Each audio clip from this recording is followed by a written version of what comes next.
La deuxième partie des aléas du direct, le week-end arrive et les randonnées, c'est un temps justement avec le soleil qui s'annonce à se faire des petites balades, pourquoi pas dans les Cévennes. Et même le week-end prochain, il paraît qu'il va faire beau, ce long week-end de l'Ascension, pourquoi pas une randonnée au cœur des Cévennes, 17, 18, 19, 20 mai, et bien 4 jours pour plusieurs balades dans les Cévennes. Il est avec nous, c'est Thomas Vidal. Bonsoir Thomas. Bonsoir. Vous êtes bénévole au FIRA, conseiller général aussi du Gard et vice-président du CDT, voilà, qui est le comité départemental du tourisme. Tout est dit. Et est-ce que vous marchez aussi? Et je marche aussi parce que ça fait un grand bien terrible. Le FIRA, on rappelle ce que c'est? Alors le FIRA, c'est le festival de la randonnée qui a été initié il y a une vingtaine d'années dans le Gard et qui est plutôt sur la partie alésienne et Saint-Jean-du-Gard et aujourd'hui qui est développé sur l'ensemble du département et même touche les départements du 34 et du 48. Le FIRA qui existe depuis 89, les Cévennes, on le rappelle, classés au patrimoine mondial de l'UNESCO. Pour l'agropastoralisme et ces paysages magnifiques. Alors parlez-nous justement de ces randonnées, quel est le but et comment ça va se passer pendant ces 4 jours? Vous proposez plusieurs randonnées? Alors le principe du FIRA, c'est proposer une quarantaine de randonnées avec un thème cette année qui est l'eau. La richesse de l'eau et le fléau aussi que l'on connaît dans les Cévennes avec les épisodes cévenols. Et autour de ce thème-là, eh bien, les différents bénévoles organisent des randonnées dans leur coin. Et le but du FIRA, c'est surtout une randonnée sympa avec ce qui est très important dans le FIRA, c'est un bon repas à midi partagé dans la convivialité. C'est une des recettes du FIRA, c'est surtout ça, c'est accompagner les gens avec des bénévoles du coin pour leur faire connaître le patrimoine naturel, culturel et aussi gastronomique. Et qu'est-ce qu'on mange, docteur?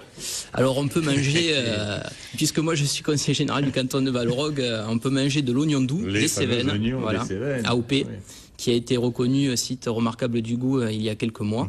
On peut manger aussi du chevreau des Cévennes, on peut manger du mouton, et puis en Camargue on peut manger du taureau. Vous voyez, l'éventail est très large. 17, 18, 19, 20. Comment ça va se passer ces différentes balades? On part d'où? Il y a plusieurs... Alors il y a plusieurs départs, il y a une quarantaine de randonnées sur le département et sur les départements voisins. Donc il faut absolument s'inscrire auprès du FIRA pour participer à ces randonnées.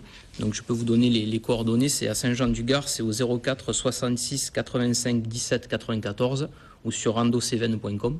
pour toutes les infos. Donc il faut absolument s'inscrire. Ce sont des groupes qui ne vont pas au-delà de 20-25 personnes pour que vraiment le côté convivial soit conservé dans ces manifestations. Richie, vous faites quelques balades, vous avez le temps de prendre un... Moi j'adore la randonnée, oui. J'adore ça, mais en moto. Ah, il y a un mais, c'est-à-dire oui, Harley Davidson. En moto, oui. Il ne reconnaît plus personne. Moi, je lui propose de venir randonner sur le COS des Cévennes et puis voir aussi, on a un élevage de bisons aussi, pas loin, et on se croit dans le Far West et c'est formidable. On est totalement dépaysés. Un petit bison dans les Cévennes, Richie, hein, sur la Harley. J'aime bien faire des petits bisons. Ouais, des petits bisons à la Cévenne.